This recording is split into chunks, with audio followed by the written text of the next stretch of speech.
네, 트럼프 미국 대통령이 호르무즈 해협 전면 개방을 압박하며 이란 발전소 타격을 예고했습니다. 글로벌 에너지 시장의 불안감이 커지고 있는데요. 중동 전쟁 양상과 경제적 파장까지 함께 살펴보겠습니다. 조한범 통일연구원 석좌연구위원, 김대호 글로벌 이코노믹 연구소장 함께합니다. 어서 오시죠. 어서 오십시오. 네, 반갑습니다.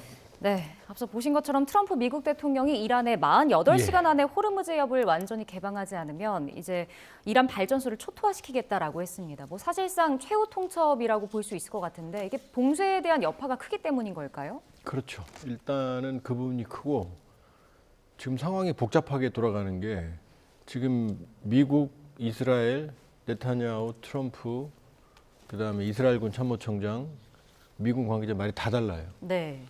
자, 어제 기준으로 봤을 때 트럼프 대통령이 많이 파괴했다. 이제 군사적 작전을 축소할 수 있다. 그다음에 네타냐후 총리도 뭐 이란의 미사일과 핵 능력을 80% 이상 파괴했다. 빨리 끝낼 수 있다.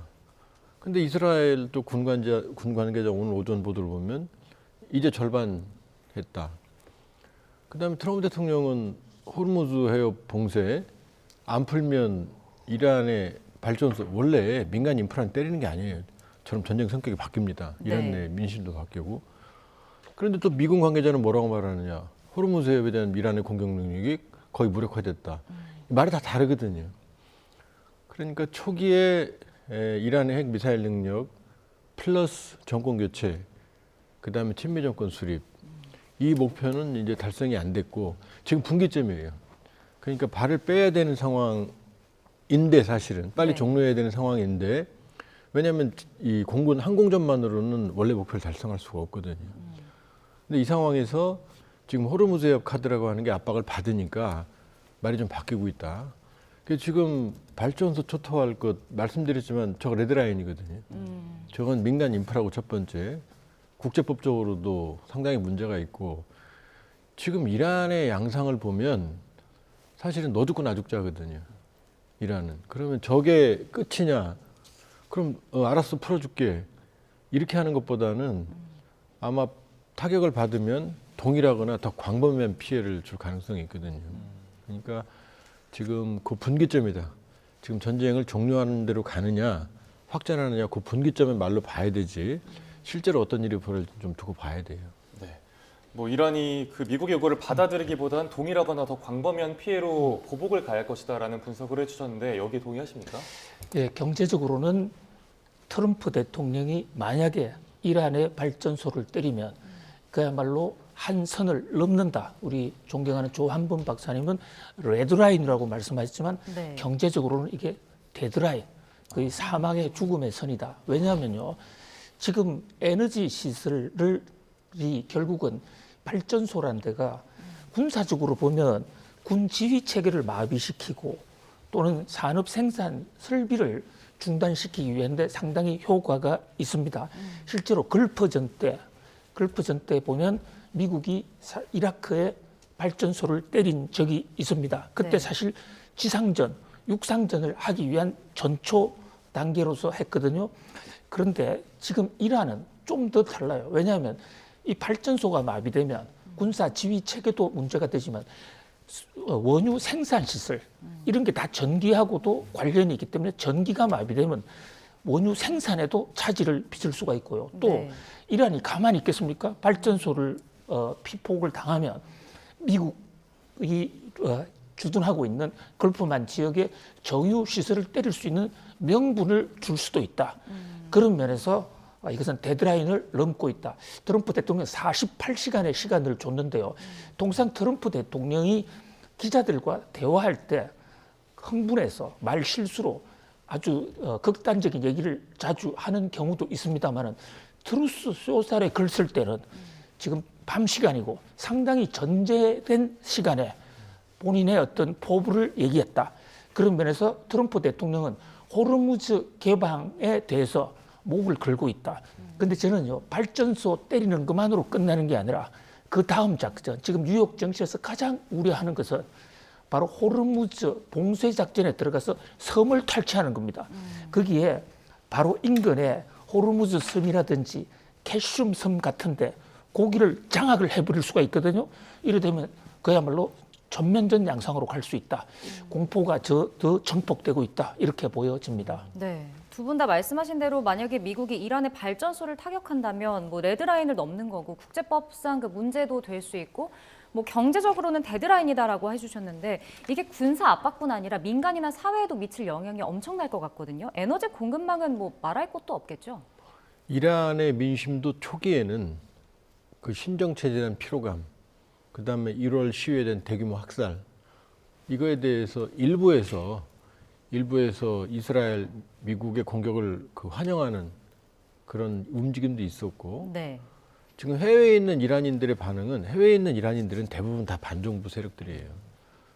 그러나 이란 안에서 보면 지금 우리 세계가 반성을 해야 되는 게, 이후에 어떻든 이란 초등학교, 여학교 피격으로 그 어린 여학생 포함해서 170명 이상의 사망자가 발생했거든요. 여기 세계가 외면하거든요. 네. 미국에 대해서 미국이 유감을 표명한 적도 없고, 만일에 이렇게 계속 민간 희생이 커지면 이란 내부 민심은 그러니까 미국 이 신정 체제도 밉지만 이건 아닌데라는 민심이 확산되고 있다고 합니다. 그러면 이제 발전소를 타격하면 직접 민생의 문제가 오거든요. 그럼 이란 민심이 친미 친이스라엘로 전환될 리가 없죠. 그러니까 반미가 더 심해질 수 있다. 당연하죠. 그러니까 신정 체제도 싫지만 그렇다고 해서 미국 이란 사람들은 기본적으로 이스라엘 싫어합니다. 워낙 그냥 신정 체제가 싫으니까, 그러니까 타격을 가하니까 일시적으로 그나마 하메네이 정권 제거하면 좋다 이런 반응이었지, 장기화된다고 해서 뭐 친미 친이스라엘로 가는 건 아니거든요. 그러니까 저는 저 발전소 타격이란 발언 자체가 사실은 트럼프 대통령이 초조함을 반영하는 거다. 그러니까 저런 발언을 하면 안 됩니다. 왜냐하면 자 48시간 안에라고 일정을 정해놓고 그다음에 건드려서는 안 되는 아킬레스건을 건드리면 양쪽 다 퇴로가 없거든요. 네. 트럼프 대통령은 해야 되는 거고, 이란으로서는 발을 뺄 수가 없는 거고. 그러면 이제 이란으로서는 이제 반응이 이렇겠죠. 우리는 호르무즈 해협 봉쇄한 게 아니다. 왜 우리가 원하는 건 풀어주고 있다라고 반응을 할 거고. 그럼 트럼프 대통령은 또 몰리겠죠. 자기가 원하는 그 통행 상황이 아니니까. 그러니까 호르무즈 해협 통행을 자기가 관할을 해야 되는데 이란이 관할하는 상황이 싫은 거거든요. 그럼 이제 48시간 지나면 직접 공격하든지 아니면 또 말을 바꾸든지 해야 되거든요. 네. 그러니까 말씀드렸지만 저렇게 그 극단적인 수를 두는 건 저 외통수거든요. 그럼 주변의 참모들 말을 듣지 않는다는 얘기입니다, 지금. 그러니까 좀 두고는 봐야겠지만 지금 우리 김 소장님께서 정확하게 말씀하셨지만 저걸 때렸을 때 이란이 항복하고 나오는 게 아니고 일파만파 지금 더 상황이 더 악화되고 유가는 더 폭등할 가능성이 있거든요. 그러니까 그런 최후 통첩을 왜 하냐는 거죠. 네, 그렇게 상황이 일파만파 커질 수 있고 또 호르무즈 해협의 긴장감도 계속해서 여전히 높은 상황에 유가랑 뭐 천연가스 시장은 말할 것도 없는 상황으로 보입니다. 이런 가운데 국제에너지기구 사무국장이 지금이 이번 전쟁이 역사상 가장 큰 에너지 안보 위기를 불러왔다라고 말을 했더라고요. 네.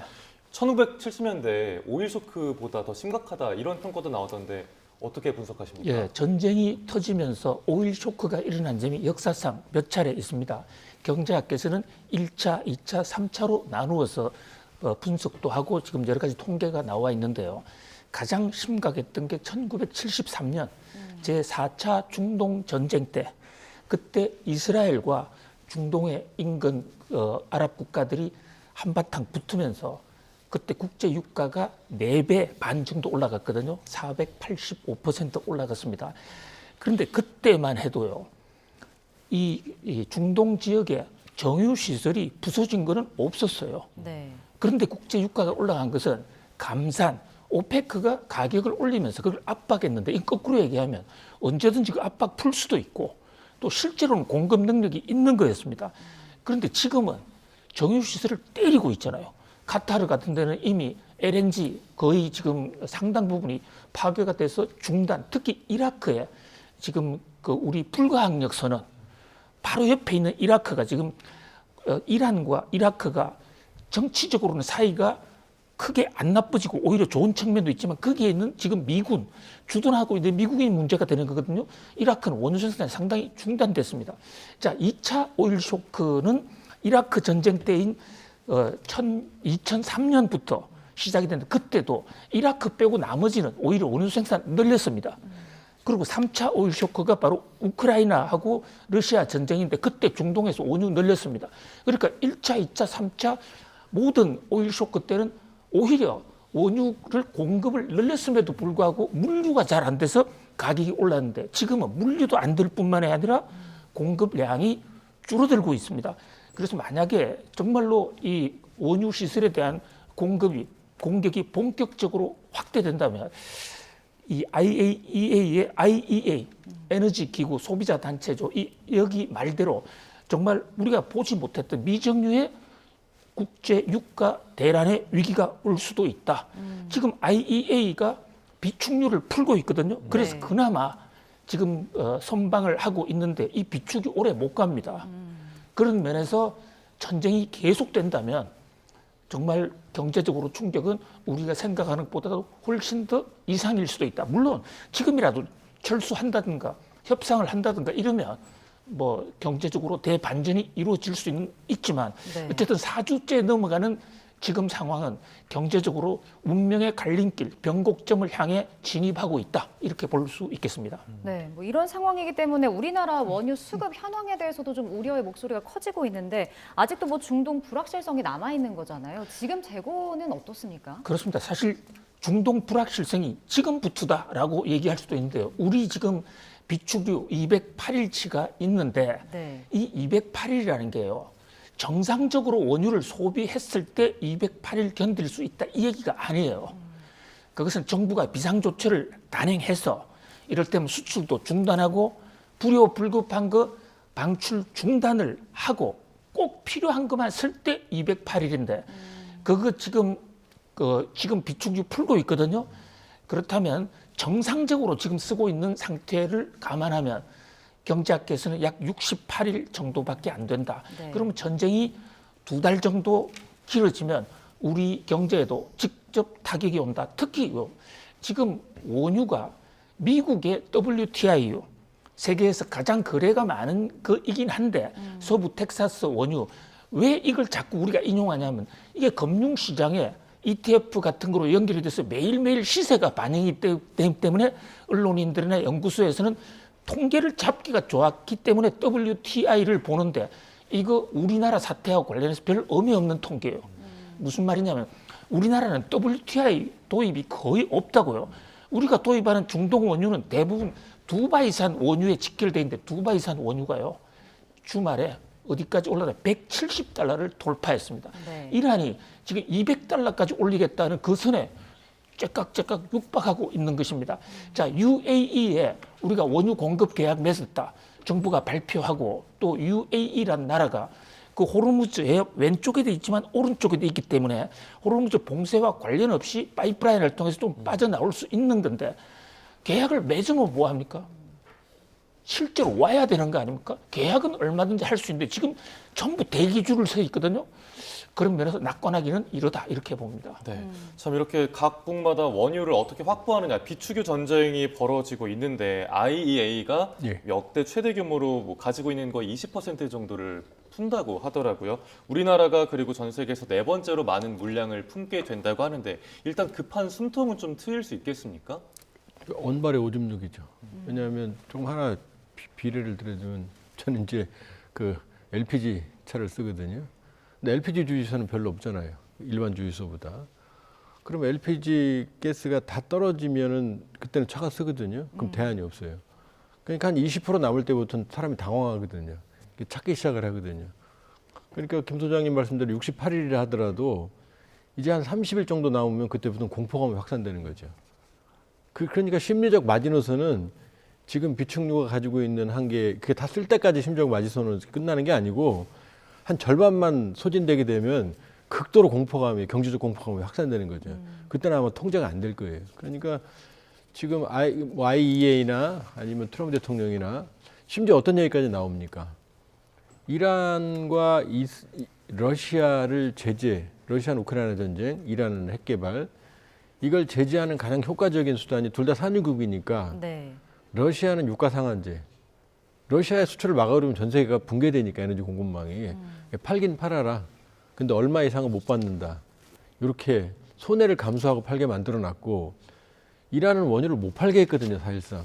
근데 지금 미국이 뭐라고 그랬어요? 앞으로 한 달 동안 이란은 원유 팔아라. 이게 앞뒤가 안 맞잖아요, 지금. 이란을 공격한 전쟁한 이유가 이란의 핵 개발, 미사일 개발을 막기 위한 거고 그걸 막기 위한 조치가 이란의 원유 수출을 막는 건데 전쟁하고 나서 오히려 원유 수출을 지금 풀어주겠다는 거잖아요. 그러니까 이 전쟁의 전략이 뭐였는지, 그 다음에 이란이 가진 두 개의 독침. 그러니까 이란이 자, 어느 경우든 이란이 이 전쟁을 이길 수는 없습니다. 그런데 초기에 이스라엘과 미국이 이란 지도부를 제거하고 여러 가지 시설들을 타격한 이유는 목표가 이란 정권을 무너뜨리겠다는 거였거든요. 이란이 버티고 있잖아요. 그 버티고 있는 비밀 독침이 뭐냐면 두 가지가, 하나는 유가, 또 연관됐지만 주변국의 인지라거든요.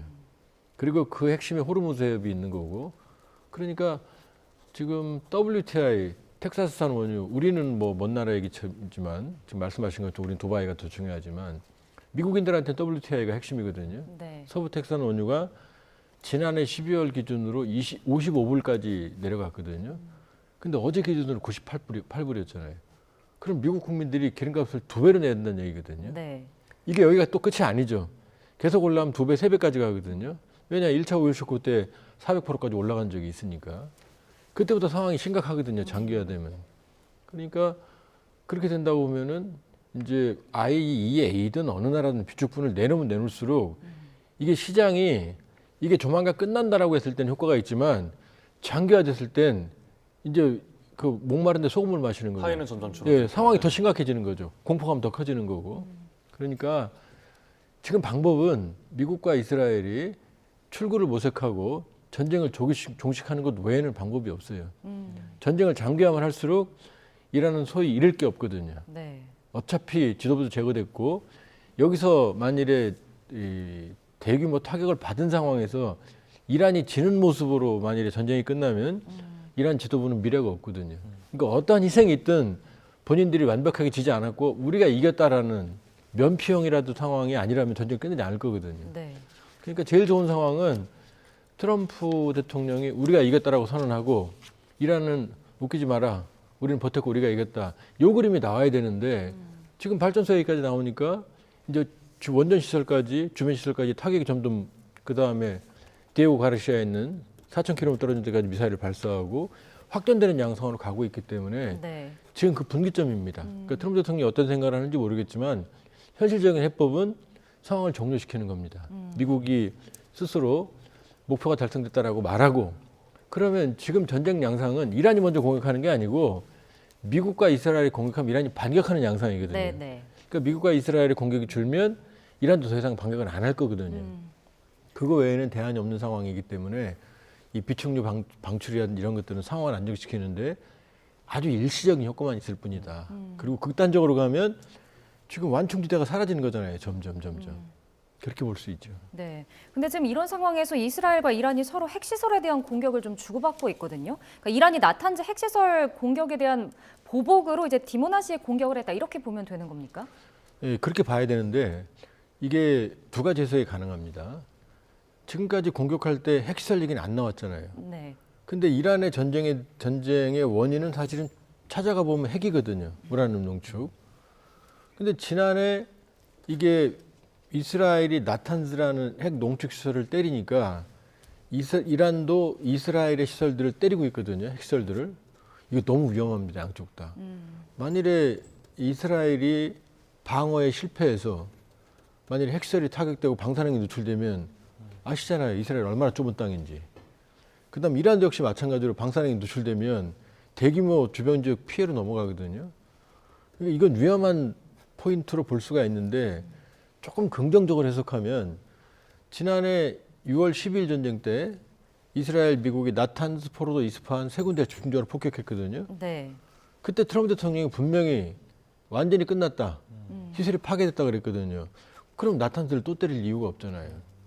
그러니까 긍정적인 신호를 해석하면 이 전쟁의 명분, 이란의 핵시설을 완전히 파괴하는 걸로 우리는 전쟁의 목표가 달성됐다라는 명분을 삼기 위해서 핵시설을 또 집중적으로 때렸다라고 그러면은 긍정적인 신호인데 만일에 이게 확전의 빌미로 활용이 된다고 그러면은 이스라엘도 방공망이 완전하지 않은 거거든요. 이미 피해가 커지고 있거든요.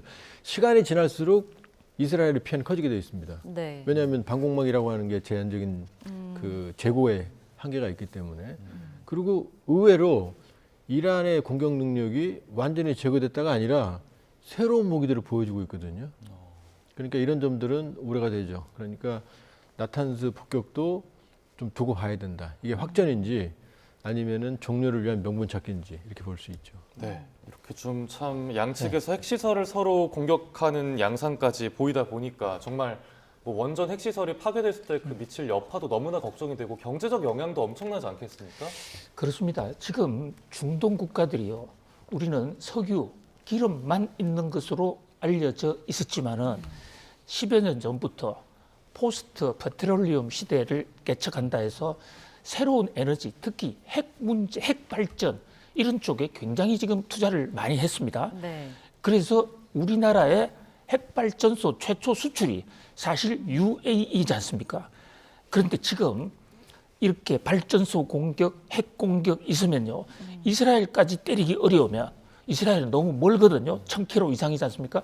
바로 앞에 있는 UAE, 지금도 UAE 계속 아부다비라든지 두바이를 계속 때리고 있는데 여기는 그 정치적으로 아브라함 협정이라든지 두 나라의 정치적 갈등도 많이 있고 또 서방 국가의 경제 협력의 상징이기 때문에 거기를 때려야 된다 해서 지금 이스라엘보다도 두바이가 피해가 큰데 만약에 이란이 발전소 폭격 받으면 트럼프가 발전소 폭격하면 아마 하메네이 입장에서는 아니면 이란 혁명수비대 입장에서는 UAE 핵발전소 한번 때려볼까? 그러니까 너 죽고 나 죽자식. 그렇습니다. 네. 이 충분히 나올 수 있는 서로 핵시설까지 때리고 있기 때문에 조한범 박사님 말씀대로 이게 마지막 종전을 향한 하나의 몸부림 같으면 정말 좋겠는데 이런 과정에서 정말 사고가 예측하지 못한 사고로 이어진다면 그야말로 재앙적 수준으로도 갈 수 있다.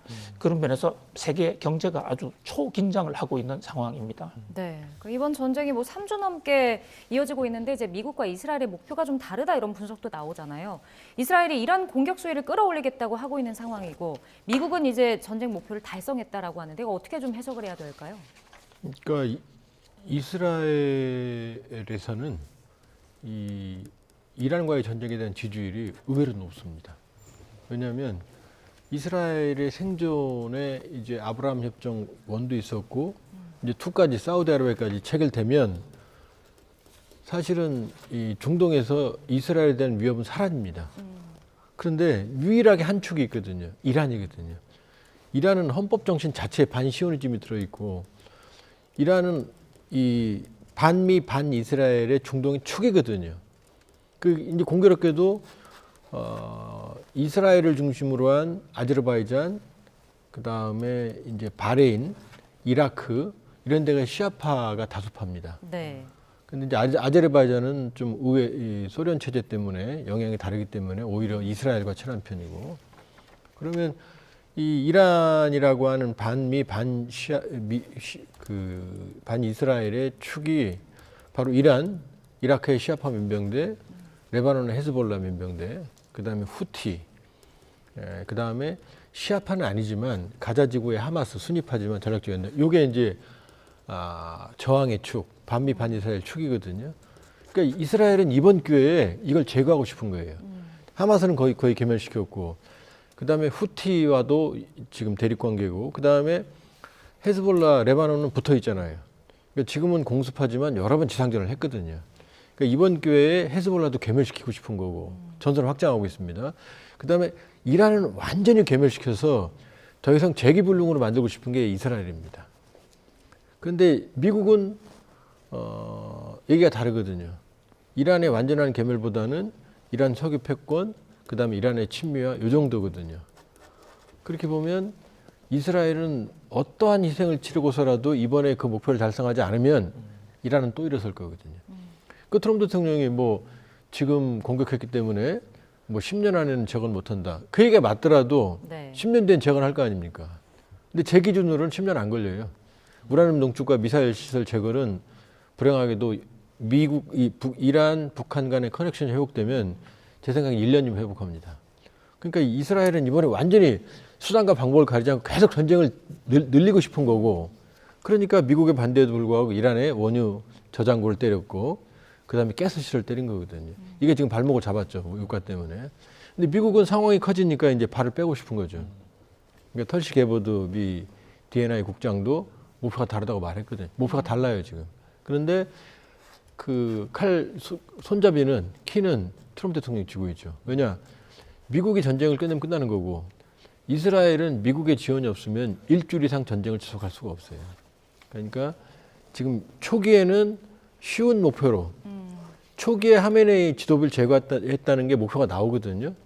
그러니까 핵시설, 기반시설 때린 다음에 주위부 제거하면 정권 무너지고 친미화되고, 그럼 이스라엘은 이란의 위협을 제거하고 미국은 친미 정권인데, 그건 겉으로 보이는 거고 이스라엘은 알았을 거예요. 그렇게 쉽게 안 무너진다는 걸. 트럼프 대통령이 너무 쉬운 목표를 설정했던 것 같고, 이스라엘은 이번 기회에 전쟁을 끌면서 이란의 능력을 완전히 저항의 촉을 제거하고 싶은 거죠. 네. 참 뭐 말씀대로 칼자루를 쥔 트럼프 대통령이 자국 내 상황도 당연히 신경을 쓰지 않을 수가 없을 텐데, 뭐 앞서 말씀 내용 중에 나왔던 것처럼 WTI가 지금 많이 올랐고 미국 내에서도 국민들이 뭐 부담도 많을 것 같습니다. 이런 와중에 연준에서 이미 뭐 금리 인하는 물 건너 간 것 같고 인상 얘기까지 나오더라고요. 예, 이번 전쟁이 실물 경제 미국에 당장은 타격 안 줄 겁니다. 국제 유가가 올라도요.